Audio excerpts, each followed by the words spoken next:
Hermanos, hoy quiero reflexionar con ustedes acerca de un mensaje de Semana Santa, de resurrección y de reflexión también. Vamos a ir a Mateo capítulo 27. Mateo capítulo 27 dice así la palabra del Señor, versículo 1 en adelante. Venida la mañana, todos los principales sacerdotes y los ancianos del pueblo entraron en consejo contra Jesús para entregarle a muerte. Y le llevaron y le entregaron a Poncio Pilato, el gobernador. Entonces Judas, el que le había entregado, viendo que era condenado, devolvió arrepentido las 30 piezas de plata a los principales sacerdotes y a los ancianos, diciendo: yo he pecado, entregando sangre inocente. Mas ellos dijeron: ¿qué nos importa a nosotros? Allá tú. Y arrojando las piezas de plata en el templo salió, fue y se ahorcó. Tremendo, ¿no? Vamos ahora al Evangelio de Juan, capítulo 18, al versículo 33. Juan 18, 33. Entonces Pilato volvió a entrar en el pretorio y llamó a Jesús y le dijo: ¿eres tú el rey de los judíos? Jesús le respondió: ¿dices tú esto de ti mismo o te lo han dicho otros de mí? Pilato le respondió: ¿soy yo acaso judío? Tu nación y los principales sacerdotes te han entregado a mí. ¿Qué has hecho? Respondió Jesús: mi reino no es de este mundo. Si mi reino fuera de este mundo, mis servidores pelearían para que yo no fuera entregado a los judíos, pero mi reino no es de aquí. Le dijo entonces Pilato: ¿luego eres tu rey? Respondió Jesús: tú dices que yo soy rey, yo para esto he nacido. Y para esto he venido al mundo, para dar testimonio de la verdad. Todo aquel que es de la verdad oye mi voz. Y le dijo Pilato: ¿qué es la verdad? Y cuando hubo dicho esto, salió otra vez a los judíos y le dijo: yo no hallo ningún delito en él. El Señor nos ayude. Y vamos a ir ahora a Juan 20. Juan 20 dice, versículo 1. El primer día de la semana, María Magdalena fue de mañana, siendo aún oscuro, al sepulcro y vio quitada la piedra del sepulcro. Entonces corrió y fue a Simón Pedro y al otro discípulo, aquel al que amaba Jesús, y le dijo: se han llevado del sepulcro al Señor y no sabemos dónde le han puesto. Y salieron Pedro y el otro discípulo y fueron al sepulcro. Corrían los dos juntos, pero el otro discípulo corrió más aprisa que Pedro y llegó primero al sepulcro. Y bajándose a mirar, vio los lienzos puestos allí, pero no entró. Luego llegó Simón Pedro tras él y entró en el sepulcro y vio los lienzos puestos allí, y el sudario que había estado sobre la cabeza de Jesús, no puesto con los lienzos, sino enrollado en un lugar aparte. Entonces entró también el otro discípulo que había venido primero al sepulcro, y vio y creyó, porque aún no habían entendido la escritura que era necesario que él resucitase de los muertos, y volvieron los discípulos a los suyos. Pero María estaba fuera llorando junto al sepulcro, y mientras lloraba se inclinó para mirar dentro del sepulcro, y vio a dos ángeles con vestiduras blancas que estaban sentados, el uno a la cabecera y el otro a los pies, donde el cuerpo de Jesús había sido puesto. Y le dijeron: mujer, ¿por qué lloras? Le dijo: porque se han llevado a mi Señor y no sé dónde le han puesto. Cuando había dicho esto, se volvió y vio a Jesús que estaba allí, mas no sabía que era Jesús. Jesús le dijo: mujer, ¿por qué lloras? ¿A quién buscas? Ella, pensando que era el hortelano, le dijo: Señor, si tú lo has llevado, dime dónde lo has puesto y yo lo llevaré. Jesús le dijo: María. Y volviéndose ella le dijo: Raboni, que quiere decir maestro. Jesús le dijo: no me toques, porque aún no he subido a mi Padre, mas ve a mis hermanos y dile: subo a mi Padre y a vuestro Padre, a mi Dios y a vuestro Dios. Fue entonces María Magdalena para dar a los discípulos las buenas nuevas que habían visto al Señor y que Él le había dicho estas cosas. Amén. Oramos. Padre, te damos gracias en el nombre de Jesús por esta tremenda oportunidad de recibir tu palabra, Dios, y de reflexionar en tu muerte y resurrección. Padre, guíanos y enséñanos tu verdad. Escondido detrás de tu cruz, predico tu palabra en el nombre de Jesús. Amén. Sin lugar a dudas, la cruz ocupa un lugar central y profundo en el mensaje cristiano. Si usted no entiende la cruz, usted no entiende nada. Si usted no entiende la cruz, usted no entiende la gravedad de los delitos y pecados que usted ha cometido y que aún hoy comete, y que si no fuera por esa cruz, no nos serían perdonados. Por lo tanto, cuando nosotros miramos la historia de la vida de Jesús, nosotros vemos un montón de situaciones, pero lo vemos a Él en todo su ministerio de 3 años y fracción, casi un poquito más, algunos dicen 3 años y medio, lo vemos continuamente diciendo esto: yo he venido para dar mi vida en rescate de muchos. Yo he venido para sacrificarme. Yo he venido para servir y no para ser servido. Y Él se enfoca una y otra vez en que el objetivo de su vida, mire qué fuerte es esto, es morir por los pecados del mundo. Y esto a mí me impacta porque Él era un hombre en misión. Él tenía muy claro lo que Él tenía que hacer, y esto es importante porque cuando uno vive sin objetivo, sin claridad en la vida, va para cualquier parte. Por lo tanto, nosotros tenemos que tener una precisión meridiana de que entendemos la cruz, de que entendemos el sacrificio de Cristo en la cruz, de que entendemos la gravedad de nuestros pecados y que estamos clamando perdón por nuestros pecados. Porque, hermanos, a veces estamos en la iglesia, pasan los años y nosotros no estamos cambiando. Es frustrante que se predica la palabra de Dios, se enseña la verdad y la verdad no nos está afectando. Y cuando usted recibe la verdad y usted no cambia, usted es culpable ante el Señor. Porque el que menos sabe, cierto, menos culpable es. Porque Pilato le pregunta, y lo leímos, le pregunta socarronamente al Señor Jesús qué es la verdad. Él era un gobernador que tenía que tomar decisiones todos los días de vida o muerte sobre la gente que estaba allí, que era traída a él. Y todos le contaban una verdad. Entonces él estaba acostumbrado a escuchar mentiras. Y por eso le dice a Jesús así con cierto tono de burla, ¿qué es la verdad? Entonces nosotros tenemos que creer en este Jesús que vino a este mundo, que hizo el bien, que predicó el mensaje del Evangelio del Reino, porque le dice a Pilato, mi reino no es de este mundo. Le dicen, mira, si mi reino fuera de este mundo, mi gente pelearía, tú tendrías aquí una revolución. Pero mi reino no es de este mundo. Pilato no entendía nada porque el que está muerto espiritualmente no entiende la verdad de Dios. Y el Señor hace una declaración tremenda. Dice, todo aquel que es de la verdad, mira como lo dice el Señor, todo aquel que es de la verdad, oye mi voz, oye mi voz. Por lo tanto, nosotros tenemos que comenzar a reflexionar en este tiempo de Semana Santa, en este tiempo de muerte y resurrección del Señor. Mire, puede ser que no haya sido la misma fecha que se celebra esta Semana Santa. Puede ser que el Señor Jesucristo no haya muerto un viernes, haya estado en la tumba un sábado y haya resucitado un domingo. Puede ser. No es relevante. Lo relevante es que ocurrió como la Biblia dice. Algunos dicen que ocurrió de un miércoles a un viernes, porque como los calendarios se traslapan y el calendario judío no es igual al calendario greco-romano que usamos, lo importante acá es que usted me acompañe a pensar en lo siguiente. El mundo occidental, producto de la parte cultural del cristianismo, se ha acostumbrado a ver en Semana Santa las películas de la muerte y la pasión de Cristo y la resurrección. Y las películas han sido hechas con mucho esfuerzo, algunas son muy buenas, como La Pasión de Cristo de Mel Gibson, que muestran el sufrimiento extremo del Señor y que aún fue más grave de lo que se muestra allí, porque incluso es posible que el Señor haya sido colgado sin ropa, mostrando incluso sus partes privadas, llevándolo a la vergüenza extrema, a la humillación más profunda que un hombre puede vivir.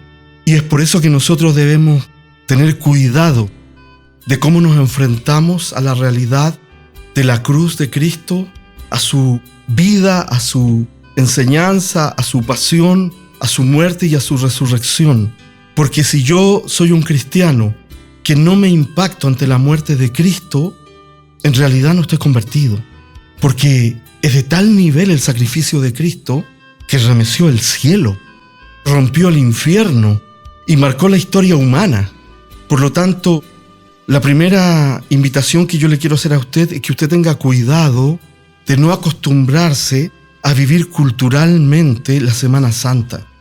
Pero yo quiero invitarlo a que no se vaya a confundir, porque en el cielo el evento más grande que existe con respecto al ser humano es la muerte y resurrección de Cristo. Y por lo tanto, en el cielo lo que más se valora es la obra del Señor Jesucristo en la cruz. Por eso, cuando uno llega al capítulo 6 del libro de Apocalipsis y se busca a alguien que pueda abrir ese libro enrollado con sellos, no hay nadie digno de abrir ese libro. Y no hay nadie digno en el cielo, en la tierra, y hay llanto. Y entonces uno de los ancianos le dice a Juan, el apóstol, Juan el teólogo, le dice: no llores, el Cordero de Dios que fue inmolado es digno de abrir el rollo. Y él mira, y en la primera mirada, él ve un cordero como inmolado, degollado. Tremendo. Esto muestra lo importante que es para Dios el sacrificio de Cristo. Y entonces el mundo lo ha tratado de ir minimizando. La cultura cristiana cada vez más ha ido siendo arrinconada, ha ido siendo sacada del espacio público. Por eso a usted y a mí no nos puede ocurrir que nosotros, perdóneme que lo diga de esta manera tan fuerte, nos echemos el sacrificio de Cristo al bolsillo. Yo tengo que tener un compromiso real con la vida, obra, pasión, muerte y resurrección del Señor Jesucristo. Y yo pretendo que cada vez que oro, yo le doy gracias al Padre porque envió a Cristo a la cruz, y le agradezco a Cristo porque Él tomó mi lugar en la cruz. Porque el pecado, créame, es algo tan grave y tan serio que trae consecuencias eternas. Por lo tanto, el Espíritu de Dios nos dice hoy día: no juegues con el sacrificio de Cristo. En el libro de Hebreos vamos a encontrar una frase que es tremenda y dice: aquel que peca deliberadamente, aquel que sabe hacer lo bueno y no lo hace, es pecado. Y el que está pecando deliberadamente, dice la Biblia que no tiene perdón, no hay más derramamiento de sangre para él. Entonces podremos inventar muchas teorías, pero es una declaración tremenda de la palabra de Dios. Entonces yo debo esforzarme por vivir en santidad. Debo esforzarme por vivir el Evangelio en mi propia vida. Debo esforzarme por vivir bajo los principios del reino de Dios. Jesús va a morir y le dice a Pilato: mi reino no es de este mundo. Empezó predicando del reino y va a morir predicando del reino. Por lo tanto, el desafío para nosotros no es solo estar aquí en la iglesia física, porque la iglesia está dentro del reino, es vivir dentro de la cobertura del reino de Dios, con sus reglas, con sus leyes, con sus principios, para que la obra de Jesús tome poder en nosotros, porque si no, hermanos, vamos a vivir estancados espiritualmente. Por lo tanto, si tú eres un discípulo verdadero de Cristo, que estás en el reino de Dios, tú te vas a doler por el sacrificio de Cristo. Tú vas a entender lo que Él vivió, y a Él se le colocó una trampa para matarlo. Sabe que todos los abogados famosos que han estudiado la vida de Cristo han concluido que Él fue asesinado con una trampa. De hecho, 2 abogados famosos ingleses incrédulos comenzaron a estudiar la vida de Cristo para probar de que Él era un personaje más, no más. Y en su estudio se convirtieron porque descubrieron que Él era lo que decía ser, que Él había sido asesinado con pruebas falsas, y en el proceso llegaron a conocer a Cristo y dijeron: en realidad Jesús es el Señor. Por lo tanto, en Semana Santa yo tengo que reconocer que Jesús es el Señor. Tengo que reconocer que sin el sacrificio de Cristo en la cruz, yo no sería nada, estaría completamente perdido. Yo te invito a valorar el sacrificio de Cristo como se valora en el cielo, porque la muerte de Cristo levanta la sombra de una cruz, no solo en el tiempo, dividiendo el tiempo en antes de Cristo y después de Cristo, sino que también levanta una sombra allá en el cielo como la máxima expresión del amor de Dios para el ser humano. Porque si tú tuvieses una enfermedad mortal terminal y te quedaran 3 días de vida y yo tuviera el remedio y yo te lo diera, esa sería una buena obra. Pero no serviría de nada esa buena obra si tú te fueras al lago de fuego y a la condenación eterna. Porque esta vida es solo una escuela, una pasada. Lo que importa es entrar y llegar al reino, a la casa del Padre. Y eso es lo que Jesús vino a darnos vida eterna. Porque de tal manera amó Dios al mundo, para que todo aquel que en él crea no se pierda, mas tenga vida eterna. Entonces Él vivió e hizo este sacrificio para que tú y yo pudiésemos ser llevados de vuelta al Padre Celestial, para que pudiésemos entrar de nuevo a la casa del Padre, para que pudiésemos tener acceso al reino de Dios. Por lo tanto, quiero decirte esto y no para acusarte o humillarte, porque como te lo digo a ti, me lo digo a mí mismo y me estremezco. No hay nada bueno en ti y en mí. No hay nada que pueda impactar a Dios. No hay nada que Dios diga, oh, mira, esta persona tenía esta habilidad y yo no sabía. No hay nada de eso. Si no fuera por la muerte de Cristo en la cruz, Dios solo vería nuestra destrucción y nuestro pecado. Y aunque sea la persona más brillante del planeta, aunque sea un Einstein, o aunque sea la persona más limitada del planeta, no hay nada bueno en nosotros que pudiésemos presentar a Él. No hay justo ni aún uno. Todas se desviaron a uno. No hay ni siquiera uno que haga lo bueno. Y por eso Dios tuvo que enviar a su Santo Hijo a morir a la cruz para que Él fuese nuestro camino, nuestra verdad y nuestra vida. Para que Él abriera el camino para nosotros. Y es por eso que yo me temo que pasan los años y estamos en la iglesia y no cambiamos. Porque simplemente no valoramos el sacrificio de Cristo. No cumplimos el primer mandamiento de amar a Dios con toda nuestra fuerza, con todo nuestro corazón. De decir, Dios, te amo con todo, te amo tanto que estoy dispuesto a renunciar a mi propia vida, a mis sueños, a mis maldades, a mis delitos, a mis pecados y a seguirte incondicionalmente a ti. Por eso Semana Santa no impacta ya casi a nadie. Y se hacen eventos, bailes y shows. Pero Semana Santa es para recordar. Es tan fuerte esto, es tan fuerte que cuando Jesús levanta la copa y parte el pan, Él en su impacto más profundo dice, haced esto en memoria de mí. Porque Él como hombre está hablando lo que le va a doler, lo que va a sufrir.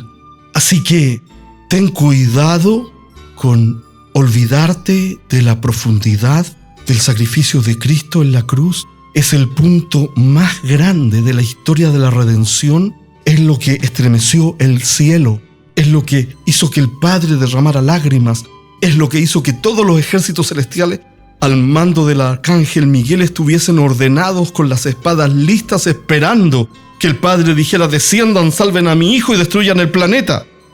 Pero Jesús en su agonía dice, Padre, perdónalos, porque no saben lo que hacen. Dios nos ayude.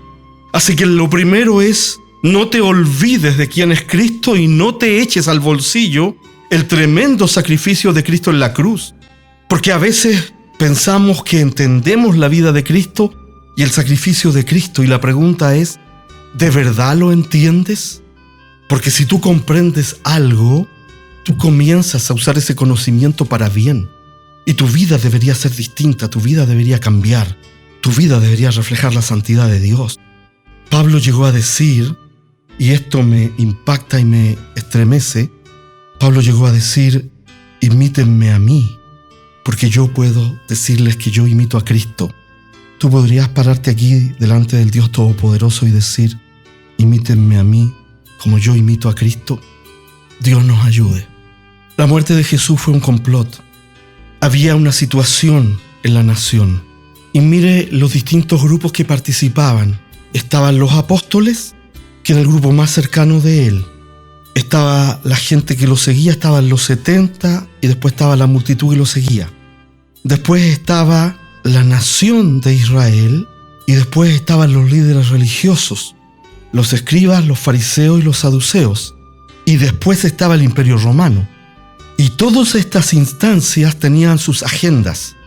Y todo esto junto comenzó a conspirar en el factor humano para que Cristo muriera en la cruz. Entonces, primero los apóstoles y los discípulos que estaban con él no entendían nada.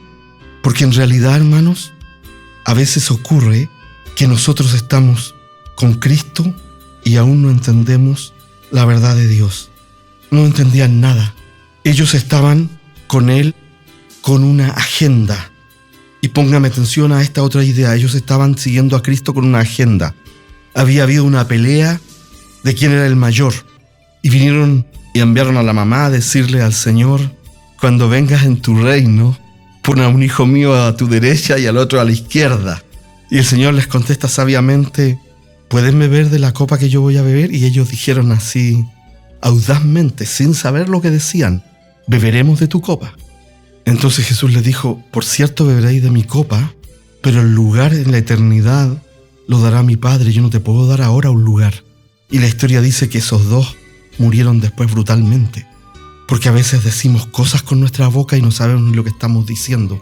Ellos tenían la agenda de poder, buscaban una posición en la iglesia del Señor, que era chiquita. Todos tenían una agenda en su confusión, pero había uno terrible que se terminó suicidando, se ahorcó. Se llamaba Judas, y él tenía otra agenda. Tenía una agenda humana, una agenda pecaminosa de poder y dinero. Él era el tesorero de la iglesia del Señor Jesús, y él contaba: uno para el Señor, dos para mí. La Biblia dice que robaba de la bolsa de la ofrenda. Y fue tanto su confusión y no entender el evangelio del reino, habiendo visto a Jesús caminar en el agua, habiendo visto a Jesús levantar muertos, habiendo visto a Jesús alimentar a la multitud de miles de personas, habiendo visto a Jesús parar el viento y la tempestad, habiendo visto prodigios, señales y milagros, era tal su ceguera que fue el instrumento de Satanás para vender al Señor, siendo uno de los que estuvo los 3 años y medio prácticamente con el Señor. Tenía su propia agenda. Y luego estaba el pueblo. El pueblo lo único que quería era evitar la presión que tenía el Imperio Romano sobre ellos. Lo que quería era no pagar más impuestos y esperaban un Mesías libertador en un caballo blanco que arrasara con los romanos. Y aunque una semana antes, en la entrada triunfal a Jerusalén, gritaron: Hosana, Hosana, bendito el que viene en el nombre del Señor, pocos días después gritaban: crucifícale, crucifícale. Porque así es el ser humano, cambia de un momento a otro. Tremendo, ¿no? El pueblo quería una vida más fácil. Cuando vieron que Jesús alimentó a la multitud, dice el Evangelio de Juan, lo tomaron para hacerlo rey, porque dijeron: con este no trabajamos más, nos da el pan. Y dice que él se retiró de ellos.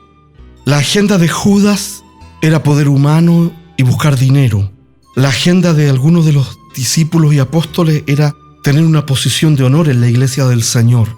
La agenda de la nación era pagar menos impuestos, trabajar menos, que le dieran pan. Pero luego están los líderes religiosos, los escribas, los intérpretes de la ley, los que leían en las sinagogas la escritura, los fariseos, que eran los líderes religiosos conservadores, y los saduceos, que eran los liberales, diríamos hoy día los de la teología de la liberación. Y ellos también tenían su agenda. Ellos se dieron cuenta que la enseñanza de Jesús destruía la enseñanza equivocada que ellos hacían. Se sentaban, dice Jesús, en los primeros lugares. Iban a las casas de las viudas y eran comilones, le comían todo. Es verdad, eso dice Jesús de ellos, léalo, está en el Evangelio. Y les gustaba que los vieran así, súper religiosos. Amén, soy muy santo. Ayunaban 2 veces a la semana. Cuando se dieron cuenta que Jesús ponía en riesgo su pedestal religioso, comenzaron a converger. Y los fariseos y los saduceos no se trataban bien entre sí, se tenían tensión, porque los saduceos apoyaban a Roma y los fariseos estaban más por la libertad del Mesías en el pueblo. Y en el Sanedrín, que era el grupo religioso donde se juntaban todos, llegaron al acuerdo y dijeron: es mejor que este hombre muera, porque si no, vamos a tener problemas con los romanos. Y está tergiversando la escritura y la enseñanza que nosotros damos. Así que la agenda de los religiosos era la agenda de mantener su posición, de mantener su estatus. Por eso que ellos quedaron cegados ante la profecía bíblica y no fueron capaces de reconocer que frente a ellos estaba el Rey de Reyes y el Señor de Señores. No entendieron la palabra de Dios y habían dedicado su vida a estudiar la ley de Moisés y los profetas. ¡Qué tragedia! Saberse la Biblia de memoria, recitarla en voz alta y estar destituido de la gloria de Dios. ¡Qué tremendo! No les sirvió y se alinearon con su agenda para matar al Señor. Y luego estaban los romanos, liderados por Poncio Pilato. Habían un montón de complejidades y problemas en Jerusalén y en la tierra de Judea. Judea siempre fue una provincia complicada. Habían pasado cerca de 80 a 90 años desde que el Imperio Romano había tomado control de la tierra de Israel y le llamaron a esa zona la provincia de Judea. y habían revueltas de vez en cuando, problemas, y a veces había situaciones en las cuales los rebeldes, ¿sabe lo que hacían? Para avergonzar a los romanos, se metían a las fortalezas y robaban el águila imperial. Esto es la historia, estoy hablando de la historia. Y era la cuestión tan extrema que el procurador de turno decía: tienen un día para devolver el águila real, si no vamos a matar a 3.000 aquí en la ciudad. Así que la agenda de Poncio Pilato era mantener la calma, que no hubieran revueltas, gobernar en favor del imperio. Y fue esa condición que usaron los líderes religiosos para decirle a Pilato: mira, Pilato, si no lo matas, nosotros te vamos a ir a acusar a Roma, porque este está diciendo que es rey, y aquí el único rey que reconocemos es a César. Por lo tanto, se presenta esta situación. ¿Con qué agenda tú te paras frente al Señor hoy? ¿Cuál es mi motivación más profunda? ¿La mía? Si el Señor mirara hoy día tu corazón y lo abriera aquí, ¿tú estarías en el grupo de los Judas? ¿Estarías en el grupo de esos hermanos que querían sentarse a la derecha o a la izquierda? ¿Estarías en el grupo del pueblo de querer tener una vida más fácil, pagar menos impuestos? Déjame decirte que esta vida no va a ser fácil. Vas a tener que trabajar hasta que Cristo venga o hasta el día que te mueras, porque este mundo está entregado al pecado.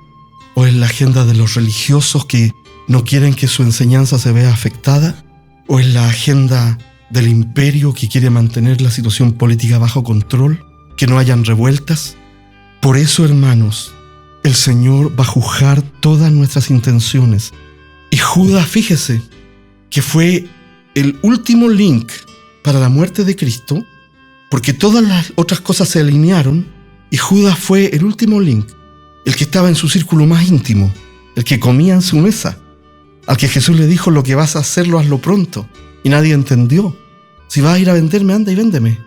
Cuando se da cuenta humanamente de que su agenda había sido una agenda de muerte, llora. Dice ahí, mire, dice Mateo 27:4, diciendo: Judas hablando, yo he pecado entregando sangre inocente.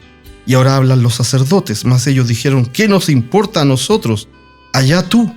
Y arrojando las piezas de plata en el templo salió y fue y se ahorcó. Y después el libro de Hechos dice que la rama en que se ahorcó se quebró y cayó y se le salieron las partes de adentro del cuerpo, las entrañas. Ni siquiera el suicidio es solución al pecado.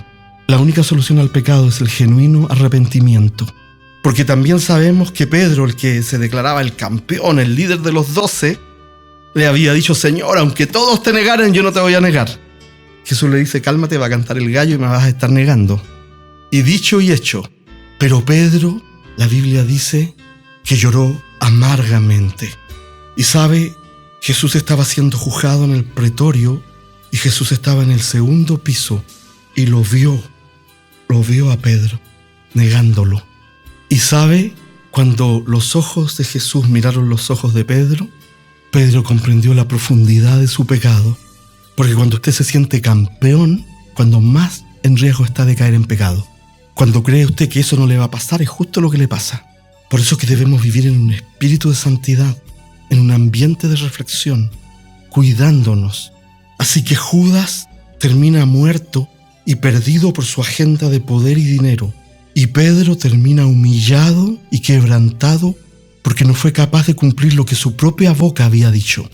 Y el pueblo que había recibido tanta bendición de Jesús termina después del año 70 muerto horrorosamente cuando los romanos destruyen Jerusalén. Dios tenga misericordia. Por lo tanto, hermano, mi reflexión de Semana Santa y de la gloriosa resurrección del Señor Jesucristo es sencilla. Toma en serio a Cristo, toma en serio a Dios, toma en serio las cosas de Dios, porque de lo contrario, tú vas a terminar en alguno de estos grupos. Y si tú tienes una agenda distinta al propósito de Dios para tu vida y al propósito del reino, vas a tener problemas humanos y espirituales profundos, y no es una amenaza. Pero quiero decirte esto: el Cristo resucitado, el que le dice a María: no me toques, que todavía no he subido a mi Padre a concretar el ciclo de la redención, a derramar mi sangre en el propiciatorio del cielo, está a punto de volver por segunda vez. Y nosotros vamos a estar un día frente a Él. Y yo quiero tener cuidado de esto, mire, de que todo lo que yo hice para Dios esté perdido porque lo hice en mi fuerza humana, porque lo hice con una agenda. Escucha la palabra de Dios, pueblo, porque las cosas que hice las hice para ser visto, porque quería un lugar, porque quería control y quería poder. Así que, al comenzar a cerrar esta reflexión de hoy, yo te quiero desafiar en este día de resurrección, donde Cristo vence a la muerte, al mundo, al pecado, al diablo, a que tú hoy revises tus motivaciones y tu agenda, porque vas a recibir más juicios si estás aquí con una agenda pecaminosa que si estás en otro lugar haciendo lo que tú quieras. Porque quiero decirte esto, este es el tiempo de ser serios con el Señor, porque Dios va a bendecir a aquellos que son serios con Él. Mire cómo bendice a la mujer, a María Magdalena. Juan 20:16. Jesús le dijo María. Volviéndose ella le dijo Raboni, que quiere decir maestro. Ella estaba allí. No eran los discípulos, ellos estaban acobardados, escondidos. Ella estaba allí comprometida con su Señor. Ella estaba preocupada de ver qué iba a pasar con el cuerpo, de echarle más aceite al cuerpo que podía, pensaba ella, estar maloliente. Ella estaba allí sirviendo aún en la muerte al Señor. Ella estaba allí atenta, y los escritores bíblicos la inmortalizan porque ella es la que ve primero al Señor vivo, resucitado. Porque aquellos que sirvan al Señor con todo su corazón son los que van a recibir las más grandes bendiciones de Dios. Son los que van a ver el poder de Dios en acción. No te acostumbres culturalmente al sacrificio de Cristo. No te eches al bolsillo la cruz. No creas que lo sabes todo. Ten cuidado con tu agenda. ¿En qué grupo de gente estás? Vive para el reino de Dios y su Rey, para que de ninguna manera las consecuencias de la desobediencia te alcancen. Esta es la palabra del Señor para hoy. El que cree, recibe.